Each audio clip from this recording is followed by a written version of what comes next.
अन्यथा विफलम भवेत्। जो माने पर कथा शुणी निज गुरुंक विधान अनुसार कार्य करती नहीं सेमानकर गुरुकरण कर्तव्य नुहे। जहांकर गुरु जो समस्त को सावधान कराई ଆମର ବାରିପଦା କୋଉଠି ହେଇଥିଲା ଏଠି ସମସ୍ତେ ଗଲେ ଠାକୁର ପୁରୀ ଗଲେ ଆଉ କେତେବେଳେ କହନ୍ତି ଠାକୁର କ'ଣ କାହାକୁ ପ୍ରସାଦ ଦିଅନ୍ତି କି ପୋତି ଦିଅନ୍ତି ପୋତିବାର ଗୋଟେ ବିଧାନ ଅଛି ଯେ ବର୍ତ୍ତମାନ ପୁରୀ ଠାକୁରଙ୍କର ଜଗନ୍ନାଥଙ୍କ ଯେଉଁ ପ୍ରସାଦ ମାରା ହୁଏ ସେ କ'ଣ ହୁଏ ବର୍ଷକୁ ଥରେ ନିଶ୍ଚୟ ମାରା ହେବ କାରଣ ପାତାଳରେ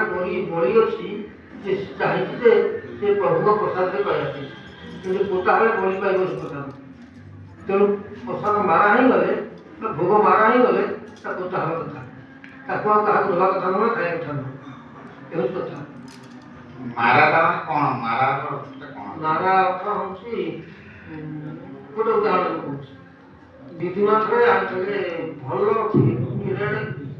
ପୁରା କରିଯାନ୍ତି ଭଲ ପୁରା ଗୋଟେ ଟିକିଟେ ପୁରା କରନ୍ତି ସେଠି ମୁଁ ଗାଧେଇକି ଆସିଲି ଲୁଗା ପଡ଼ିକି ଠାକୁରଙ୍କୁ ଆସିଲି ସେ ଘର ତ ଠାକୁର ଘର ଥିଲା ସେଇ ବାରଣା ଥିଲା ସେ ବାରଣା ରଖିଦେଲି କୁକୁଡ଼ା ସେ ଠକ ସେ ଘୋବା ଥିଲା ସେ କ'ଣ ଓଡ଼ିଆ ଛୁଇଁଲା ତାକୁ ମୁହଁରେ ପେଲି ଦେଲା ସେ ପଡ଼ିଗଲା ସେ କ'ଣ କ'ଣ ତାକୁ ଠାକୁର ଦିଆ ହେବ ନା ଖାଇବୁ କ'ଣ ଖାଇବା ଭାଇ ଠାକୁର ଛୁଇଁଲା ଠାକୁର ନ ଦିଆ ହେବ ଆମେ ତାକୁ ପ୍ରସାଦ ପାଇଁ ସେ ମୁଖରେ ପ୍ରସାଦ ଦିଆ ହେବନି ତେଣୁ ମାରା ହେଲା ମାରା ଭୋଗଟା ପୋତା ହେବ ପୋତା ହେଲେ ସେ ଭୋଗଟାକୁ ବଳି ଚାହିଁଛି ଯେ ପକେଇଲା ତ ଚାଷ ପାଇବନି ତେଣୁ ତାକୁ ଯେଉଁ ଭୋଗ ମାରା ହୁଏ କୋଉଠି ଜଗନ୍ନାଥ ପାଖରେ ସେ କ'ଣ ହୁଏ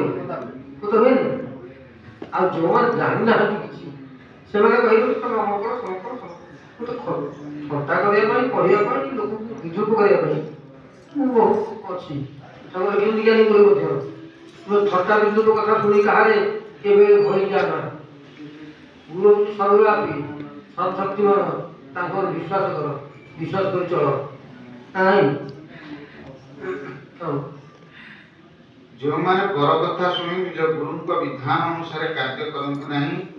ସେମାନଙ୍କର ଗୁରୁକରଣ କର୍ତ୍ତବ୍ୟ ନୁହେଁ।